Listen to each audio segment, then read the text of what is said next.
On 26th December in 2004, a massive undersea earthquake struck off the coast of Sumatra in Indonesia.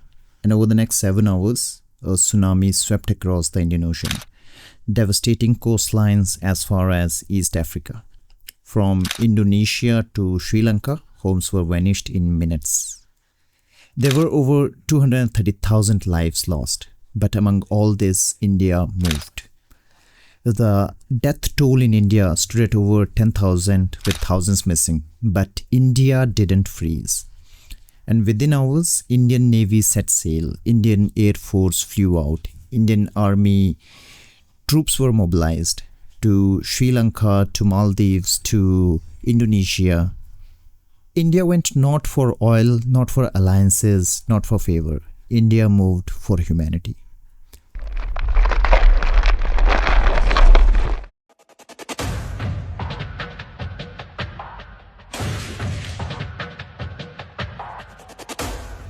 It was 2015 and war had erupted in Yemen. And as missiles rained down and chaos unfolded, the world scrambled to respond. But most couldn't even reach. The skies were shut, the ports were blocked, and the streets turned into war zones. Thousands were stranded, terrified, and forgotten. India moved again. Under Operation Raahat, Indian Navy ships sailed straight into the danger.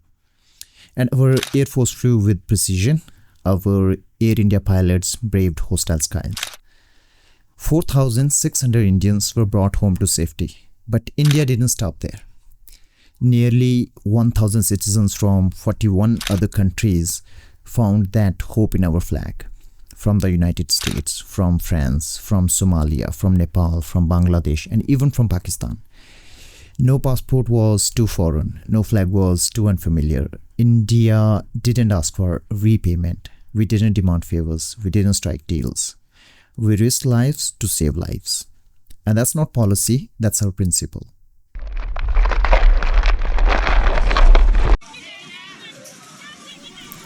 April 25th, 2015. Nepal trembled as a massive 7.8 magnitude earthquake struck, leaving thousands dead and many more injured. And in the face of this natural disaster, India stood by its neighbor. With Operation Maitri, India mobilized its forces to provide immediate relief and support. Indian Air Force flew into this disaster zone, delivering essential supplies and evacuating the stranded.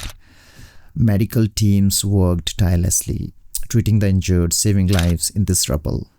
And engineers cleared paths, enabling help to reach even the most remote villages. India's assistance extended beyond Nepal's own citizens, helping people from various countries, displaying the spirit of universal brotherhood.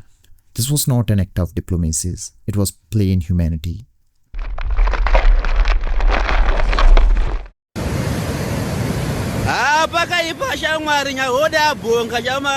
March 2019, Cyclone Idai tore through southern Africa, leaving a trail of destruction in its wake.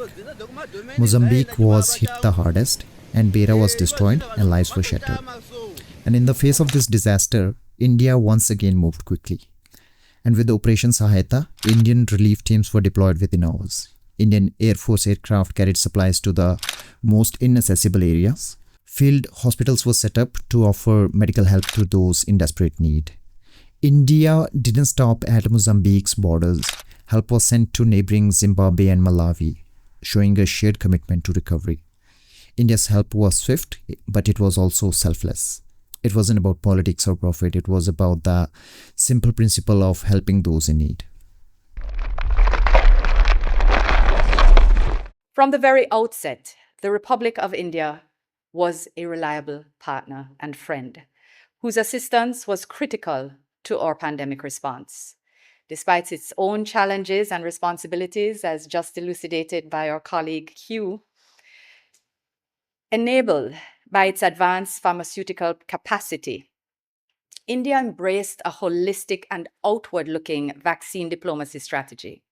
As a result, Jamaica was able to secure its first life-saving vaccines from India. While others chose to withhold supplies, India's vaccine outreach exemplified its principles of equality and mutual benefit. And in 2021, the world was suffocating. Vaccines were hoarded, borders were shut, and hope was in short supply. But in this darkness, India reached out. It launched Vaccine Maitri, a mission of humanity.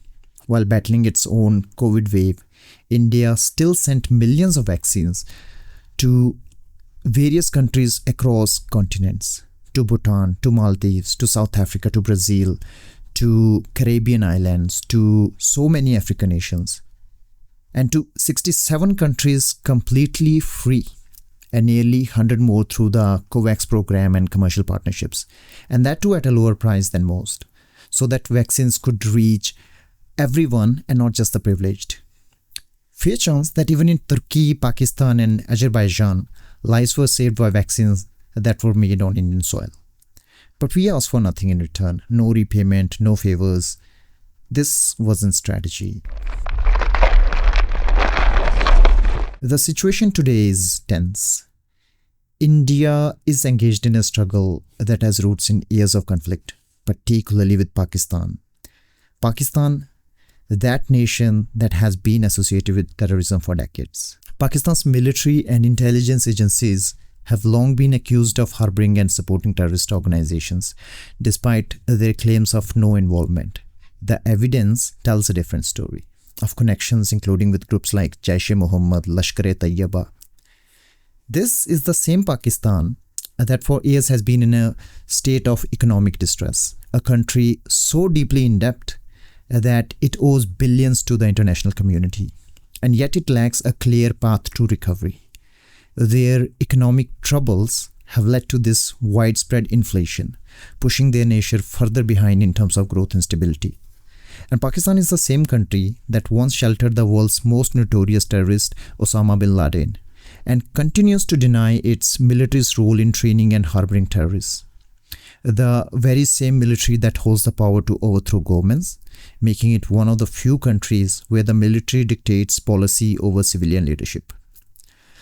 Pakistan's history has been marred by actions that have caused harm to its neighbors and to the world. While India has consistently extended its hand in solidarity, Pakistan's contribution to the global stage have largely been defined by its destructive role in fostering terrorism. What has Pakistan truly offered to the world in return? When we compare, the difference is stark. India has offered help when no one asked for nothing in return. Yet Pakistan has been a source of instability, which is in stark contrast to India's effort towards peace and progress. But the question remains, who is sponsoring the actions of Pakistan today? And this is something the world must examine. Pakistan cannot afford a war. With a collapsing economy and a government that can barely manage its own crisis, how does it sustain itself in an ongoing conflict?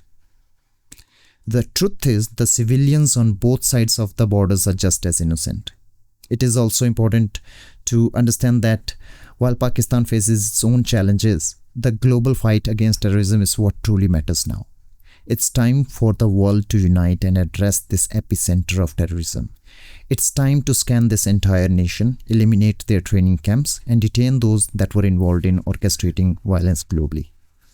Terrorism knows no boundaries, and we must stand united against it, without labeling it as any one religion or ideology. It's simply a global problem today.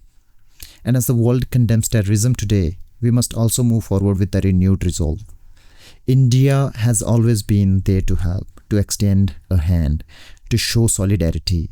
Now we look to the world for your support and your opinion. We are watching and we will not forget. To everyone who hears this message, I urge you to raise your voice. Share this message with the world and stand with India in this fight against terrorism. Post with the hashtag #ISupportIndia. Thank you, Jai Hind and Jai Bharat.